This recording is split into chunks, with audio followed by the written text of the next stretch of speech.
This is GOAT, grades the absolute truth of the intelligent South, and you are listening to Deeper Than Music Radio. Deeper than music. The core of you, the fans, the truth is deeper than music. Deeper than music. Simply the truth is the latest, the newest. It's deeper than music. Deeper than music. The core of you, the fans, the truth is deeper than music. Deeper than music. Simply the truth is the latest, the newest. It's deeper than music. Deeper than music. Good morning, good evening, wherever you are in the world. Deeper Than Music Radio. Behind every great song, there's an even greater story. I'd like to say what's up to everybody listening to us on iHeartRadio, Google Podcast, Apple Podcast, Amazon Alexa, and all the platforms streaming Deeper Than Music Radio. I also want to say to the listeners in Dallas, Fort Worth, we're now on Out the Box Radio every Monday, 4 to 6, so definitely check us out. Today we have a very special guest, and Deeper Than Music Radio, I mean, we about to just talk the talk. This lady is an accomplished songwriter, touring artist. She's been to places like Japan, Thailand, Indonesia, Singapore, Barbados, Africa, France, Canada, and of course the United States. And also she made a name for herself. She's one of Tina Turner. She's a top impersonator. You know, Tina's one of those artists. You got to bring it. So she's bringing it. And also she writes kids books, Mr. Tommy. And one thing that's about this, it promotes food and nutritional benefits, a healthy lifestyle through children's books. So ladies and gentlemen, we have Coco Short here on Deeper Than Music Radio. How you doing, Coco? I am so happy. How about you? Oh, I'm doing great. Like you, as you guys know, the introduction, it says it all. So my first question is, how did you start? Like, did you know from a young age that you wanted to be a singer? Like, how did that all evolve?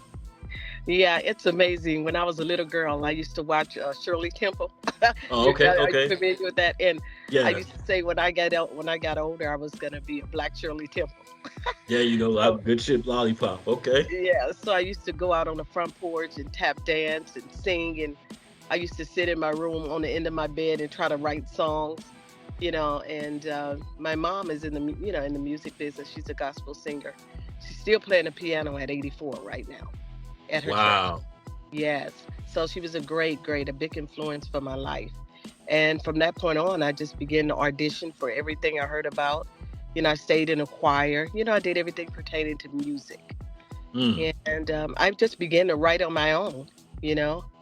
And finally, by the time I got old enough to make a decision for myself, I got an audition in Compton. I graduated from Compton High, and I got an audition for American Music Theater, and that's the Young Americans.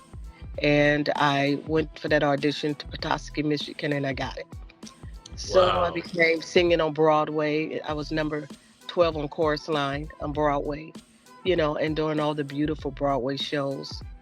And before I knew it, it just kept growing and growing and growing. And then I ended up getting an audition for my agent to Japan. And I was like, wow. So I asked my mom, and she said no, you know. And I just said, come on, Mom. And then I asked her again. She said yes. So I went to Japan, and I lived there for 15 years. Wow. I learned the language. I began to sing and dance, did a lot of coffee commercials. The only way they would give, you know, they call us a gaijin, an American. The respect is if you learn the language. So I was like, see myself, watashi wa kokocha, gomenasai dajibu, see myself, watashi wa, you know, and I began to learn. And when I tell you, life changed, you know, and the custom over there is beautiful. They're just beautiful people to me. And they were very kind to me. You want me to keep going? No. And you know what? It's interesting that you say that. I just had a conversation today. So unfortunately, you know, there's tensions in the world, but I had been blessed to pre-COVID. I'm an aviation enthusiast, as well as being a musical artist. I had the honor of representing one of the biggest airlines in the world, American Airlines, and I would go to China twice a year. Yeah. And just the culture, and people are inquisitive. Yes. And they embrace American culture. Like, that's when you realize that how how big we are, how big our Mhm. influences are. And Yes. then and one of my coworkers joked, and he's like, would call me Will Smith because when we go there, people would walk next to me, unbeknownst to me, taking selfies and things like that. One of my Uh-huh. questions is, Uh-huh. how did that feel? So you're coming from Compton High, and you go to Japan. Like, was it a culture shock in the beginning? Like, how was that? How was that experience? Yes, yes, absolutely. It was a culture shock. And I promise you, when I got off the plane, because see, at that time, a lot of them wasn't used to seeing a lot of Americans there. I mean, they treated me like I was Mona Lisa, Mm, you know. And then it was a culture shock because they drive on the opposite side, you mm-hmm, know. And everything they do is very clean. They all dress alike, Even the gas station, I said, okay, now I'm gonna find one place that's dirty. Even the gas station was clean, you mm, know and they constantly wiping their hands, giving you towels when you enter into the clubs and things, and they constantly bowing with respect, see me saying hi, see me saying they always welcoming you, you know and I think a lot of Americans should go and look at the other cultures in the world. Even when I went to New Caledonia, it was just so beautiful. Their skin color and the way they eat underground, they cook their food underground, you mm, know and everything is natural. So I've learned a lot and I've experienced a lot of different cultures, mm-hmm. and it would be a shock. Wow. So you did Broadway, then you're in Japan, and you say like singer and songwriter. Um, who are your influences, like as far as artists? Who influences Coco Short? I love Alicia Keys. Back in Mm. the back in a little time for her, I loved Gladys Knight and the Pips. And I was close to Gladys a lot. She raised me a little bit. My friends and a lot of people were singing background for her. After she let the Pips go, she hired girls. And I got a chance to meet her, and she was just a great. So she influenced me because her shows were so dynamic. Mm. So I ended up putting together an all-girl group called Coco and the G's, and that's when we began to tour the world. And my biggest dream was to have my name big in Las Vegas. So when Mm. you drive down the strip, you'll see the big old poster, and it happened. I was And so you did happy. that, yeah. You had a residency, yeah. Yes, Wow. it was so big, and I was so happy.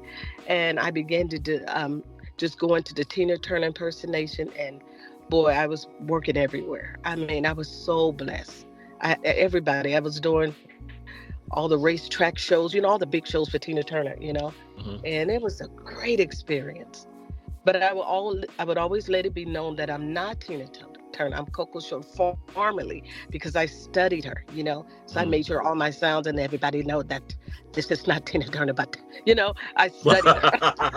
down to you the know, down to the you X. know. Okay, all right, all right. Yes, yes. So I have my accent going. And then you're gonna laugh at this. Then I went on Let's Make a Deal Hmm. as Tina Turner. Oh, really, really. Yes, it was on Nationwide. Everybody saw that. So it's been really, really good and the experiences. But after I have two albums. I have uh, two. I went into outreach ministry to help the people off the street. To help the people that were dealing in drugs and a lot of different things, alcoholism. I went and I opened up a big um, 501c3 foundation, the Circle Life of Love outreach, to try to take care of some of those people, you know. Hmm. And I did very well with that for quite some time. And then I ended up becoming more of a writer, more of a writer. I still was writing songs, presenting them to people, hoping they would take them. I did record two gospel albums, and then I have one R&B album out, Mm. that I have. And that's when the book came for the children. Yeah, I was gonna ask you. Well, I guess one of my questions, since you travel the world, like, what is your favorite? What was your favorite place? Like a place that you were like, wow. What out of all the places you've been, what is your favorite place? To be honest with you, my favorite place was France. France. France. Okay. Okay. Yeah. Okay. Nice. Yeah, and not because I met all the Lakers, the dream team, but it's so beautiful, and the culture, and the wake up every morning and smell the bread, and the water was blue, and just the peace. The Mm. peace there is so beautiful. So I enjoyed France the most. A little old fashioned, but they coming into the new style of furniture and things like that to the sort. So I really like France. And And then I was, man, yeah, Nice, because I know that's a vacation spot for like very yes, it famous is. people. And I seen pictures. Yes, It is very beautiful, very it beautiful. is beautiful. The water, the sand is white. Oh my God. And the water is blue, you know? And so, So what was that the? that was Oh, good. I'm sorry. no, I was finna listen to you. What was you gonna say? I was like, how did and shout out to Angela Bassett. That lets you know to be Tinga, you got to bring it. You gotta bring it. How Yes. how did that what was the evolution of that? Just- you know, you know what's funny? At the time too, I was doing it. Then we had the baddest Elvis. This guy was so bad. He actually thought he was Elvis. Okay, and then we had another lady that was Cher, and then they had Coco Short, Tina Turner, and Mm, boy, we did the biggest shows. You know, all it was beautiful. It was. I mean, I knew it was Tina Turner. I knew it wasn't me, but just the fact that I can give her legacy some love. You know, yeah, and yeah. I give that energy and that professionalism. And guess what? I was very close to Ike Turner. No, Very close. wow. Yes, we were best friends. And he would come to the show and come get me. And, you know, I didn't, he made me mad. I stopped riding in the car with him because he drives so fast, so bad. Oh, I used to wow. be on the back seat under the floor, you know, under the thing. I just knew I was going to Yeah, die. But Ike and I were very, very close. He lived in San Diego. And wow. did a lot of performance as Tina out there. So, you know, Ike was there. So then he wanted me to do the Ike review show, you know? Hmm. And it was just a little bit complicated at that time for me to leave my group to go work for him. Yeah, and then But I'm like, I mean, Ike was. I mean, despite what people say in the, Ike, he was one of the pioneers. Like the Ike and Tina review. I mean, they were door openers. You know what I'm yes, saying? And did he yes, ever? Did he you're ever right. say? Did he ever talk to you about Tina and be like, hey, you have like, you know, being that you were Yeah, like, hey, you yeah, remind me he of Tina loves. and stuff. Yes, that's exactly why he loved me. He loved my energy. He loved my stride. He loved my voice. He loved everything about me. He supported me. He booked me in a lot of places, beautiful places. And at that time, I had just had one lung left, you know, Hmm. but he was doing so good. He was still writing, and just just ran into the wrong people again, and then things happened. So I took that very hard because I loved Ike. He's like my best friend, you know, and Mm. he's someone that you could talk to about music, and he would just encourage you to keep going. Just do Yeah, you, you know? because he was they were around at a time where unfortunately with black music, the artists we Yes, weren't getting our just due, and he was one. I right. always considered him one of those door openers. Like he had Yes, like he was on a level like a Sly and the Family Stone, like a Berry yes, Gordy, and I've heard yes. stories about how like James Brown, he took control of his destiny, and he Yes. so shout out And to he him. did. And wow, and that must have been an honor for him to kind of like, hey, I'm gonna take you under my wing. Yes. And it was an honor for me to go. That you're doing the children's book. So you said that your daughter was the motivation behind you being a mom. Yes. Yes. So again, thank you for taking time to be on the show. My last two questions that I want to ask you, um, being like, say there's somebody listening to this interview, or there's somebody that is a fan of your music. What would you like? Say if somebody wanted to be Coco Short or follow your footsteps, what would be your advice? My advice is to find out who you are. Mm, Find out what you do best. Find out what is your strongest points in life. Because some people are singers, some people are dancers, some people are actors, and some people are entertainers. Well, I'm an entertainer and I'm a performer and a mm, singer. So when you put them all together, it works. Some people can just sing, and stand there. Know what your strongest points are and know what you love to do. mm-hmm. Because when you find out what you love to do, you're going to do it and it's going to be from your heart and you'll be able to touch millions of people's hearts. Mm, okay. And then, what does music mean to you? Music is the world to me. I love it.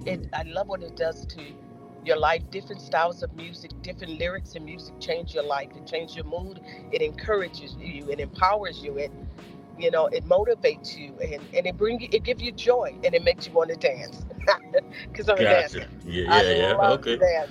Oh no, to be Tina Turner, yeah, you gotta. Yeah. And Okay. Mr. Tommy loves to dance. Mr. Tommy is high Yeah. energy like me. No, that's awesome. And I guess my last question: to the remainder of 2023, what is Coco Short up to, and where can people learn about you and get information? Shameless promotion time. Yes, you can go to mrtommy.com and you can get all the information about me there. And it's Coco Short on Instagram and on, what else? Oh, God. Everything is Coco Short at mrtommy.com. Okay. And you can go in there. There's a few things on YouTube you can see as well. Facebook, Okay. yeah. You can also go Coco Short on Facebook and Mr. Tommy on Facebook. And Mr. Tommy books, I have 3 books on Amazon right now. Awesome, Mr. Tummy, Yes, sir. Amazon.com. Definitely check that out. I'm definitely gonna one of my little cousins. I'm definitely gonna get it for her. Yes, sir. Um, Coco Short, thank you. And ladies and gentlemen, as always, another great interview with another awesome talent. This is Mark and Coco Short signing off for Deeper Than Music. Thank you so much. Core of you, the fans, the truth is deeper than music, deeper than music. Simply the truth is the latest, the newest. It's deeper than music, deeper than music. The core of you, the fans, the truth is deeper than music, deeper than music. Simply the truth is the latest, the newest. It's deeper than music, deeper than music.